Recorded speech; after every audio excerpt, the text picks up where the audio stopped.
Generaloberst Erich Hoppner needed the whole 4th Panzergruppe in order to exploit the victory in the Luga crossings, but it was not to be. After the Soviet attack in Soltsi, the 8th Panzer Division was temporarily sent to refit to the reserve, and von Manstein's 56th Motorized Corps was needed in the area south of Luga to Shimsk on the northern shore of Lake Ilmen. Not only Hitler and the Oberkommando des Heeres held the main axis of advance towards Novgorod and Chudovo to Lake Ladoga, but the Soviets also concentrated in the same area. Voroshilov received new resources in the shape of 3 new whole armies at full strength, from Luga to Lake Ilmen. Voroshilov was not about to give up Novgorod, which was the southern cornerstone of Leningrad's defenses. It was also a very important railway junction on the Leningrad-Moscow Railway, and it should be held at all costs.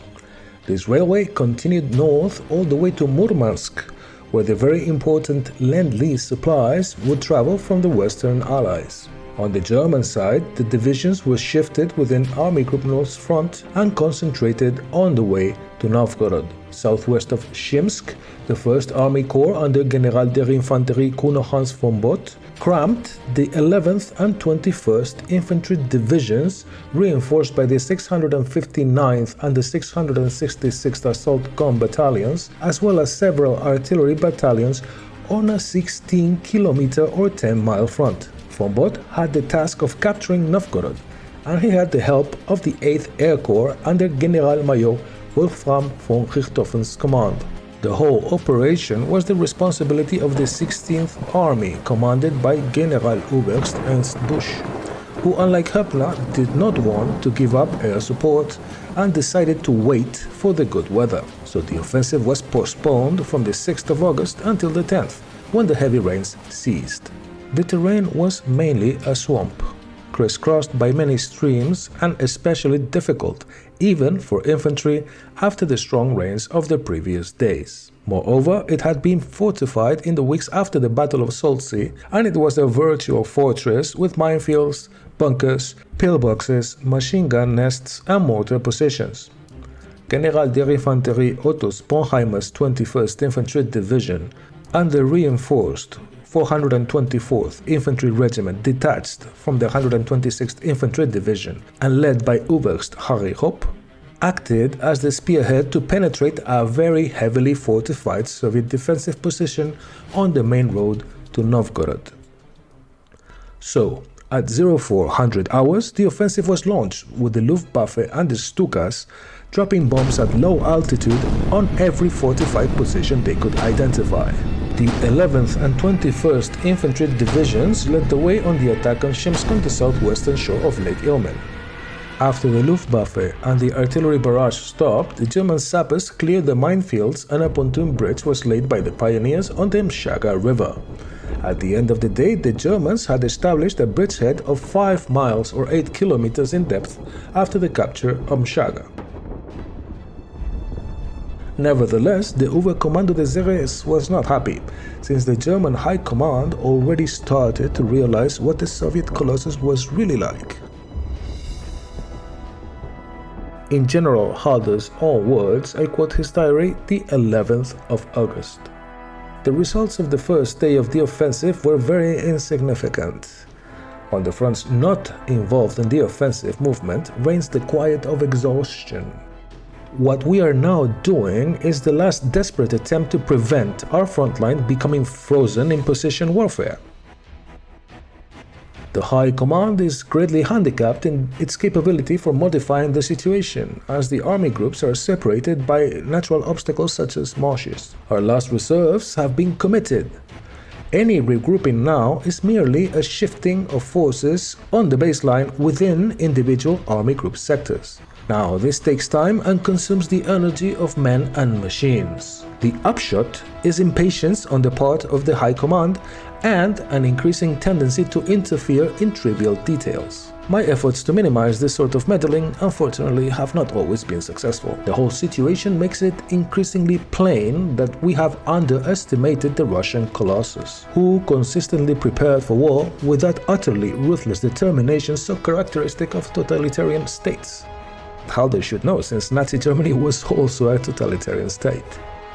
At the outset of the war, we reckoned with about 200 enemy divisions. Now we have already counted 360, and so our troops sprawled over an immense front line without any depth are subjected to the incessant attacks of the enemy. Sometimes those are successful because too many gaps must be left open in these enormous spaces." Unquote. So Shims was captured the next day, and a day later, the 12th of August, the whole 96th Infantry Division and the 424th Reinforced Regiment of the 126th Division followed behind to expand and exploit the initial success. The Soviet Northwestern Front original combat reports describe the situation, and I quote, "The morning of the 12th of August, the enemy continued the offensive on the entire front with powerful support of bombers that continuously operated in groups of 5 to 10 and 15 to 20.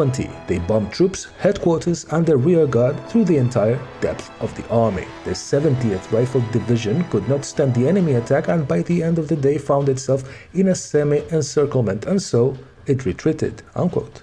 The Soviet 128th Rifle Division defended now the fortified highway all the way to Novgorod.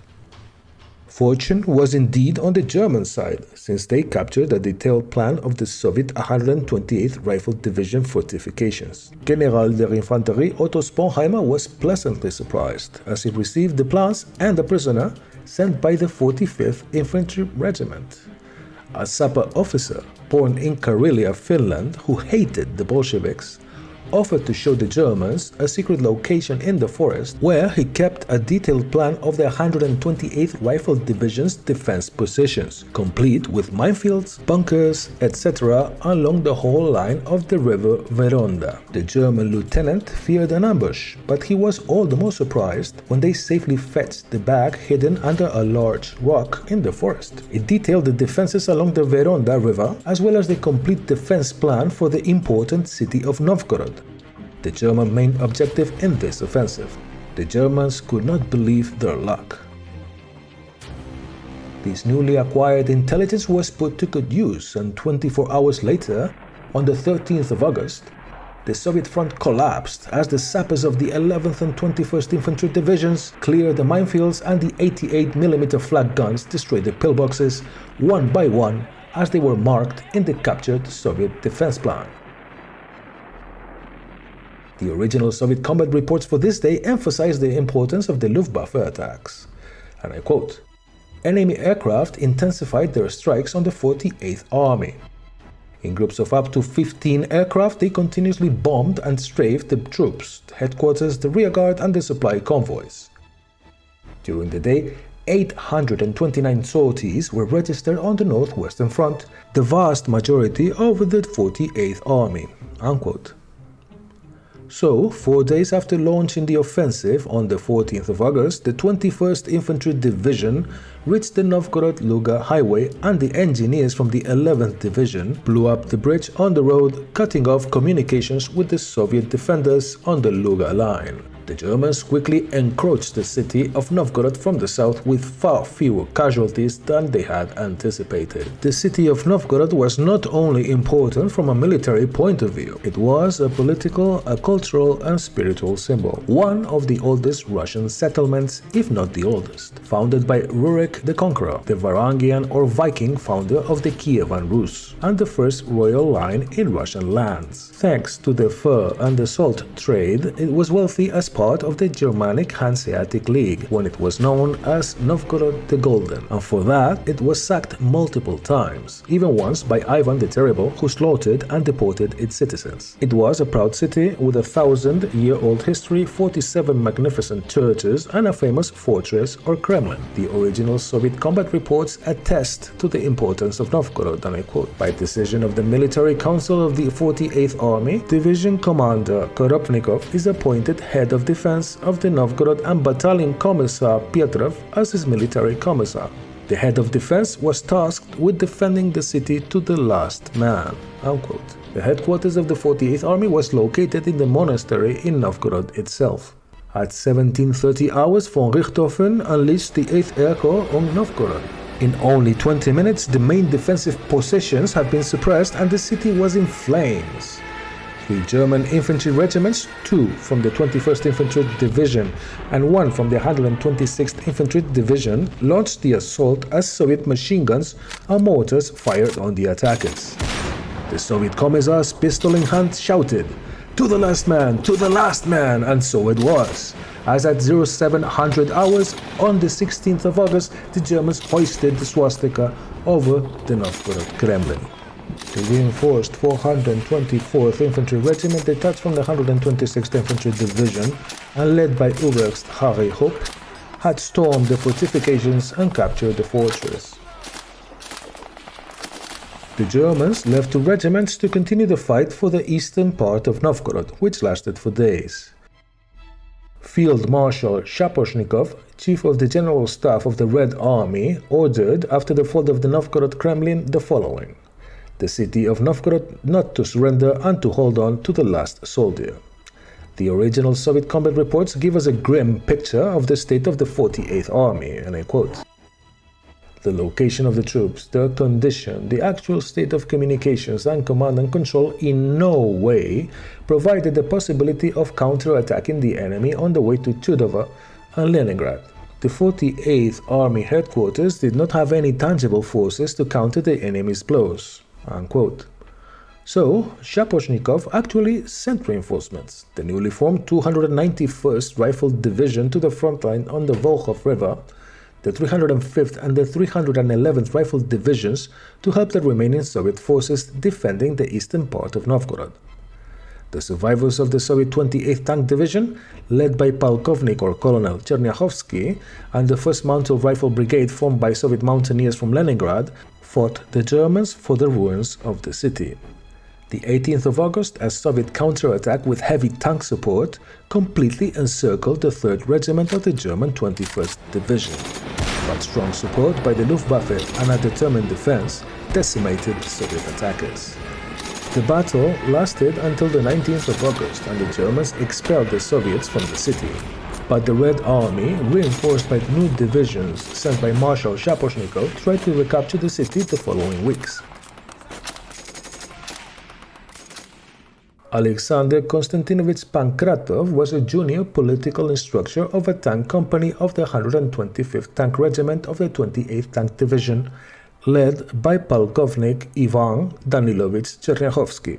The night of the 24th to the 25th of August, the Soviets attacked the Kirillov Monastery east of Novgorod.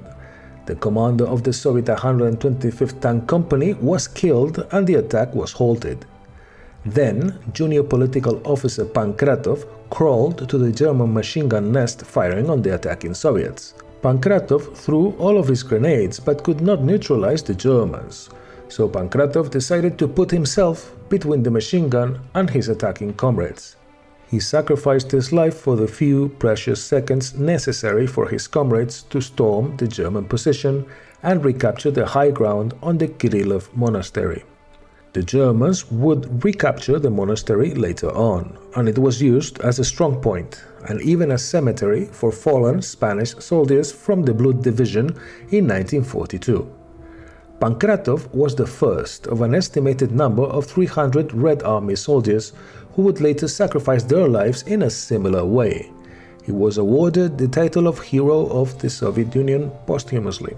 There is a monument to his memory today, a few meters from the famous Blue Bridge of Novgorod, and the inscription says, and I quote, "Instant death has become eternal glory. To the hero of the Soviet Union, junior political instructor Alexander Konstantinovich Pankratov, who covered an enemy machine gun with his body on the 24th of August of 1941 in the battles for Novgorod." Unquote. Back to the front, the German 1st Army Corps turned north and established the first bridgeheads on the river Volkhov on the 19th of August. The 11th Division advanced on the right flank with the river Volkhov to the east, and the 21st Division advanced in parallel to the west. By the end of August, the front line on the Volkhov had been formed. The last objectives in this offensive were Chudovo and the Oktyabrskaya Railway, and they were captured by the German 21st Infantry Division on the 20th of August. The Soviet 48th Army was now cut off from the northwestern front, and the city of Luga was now almost encircled by the German advance.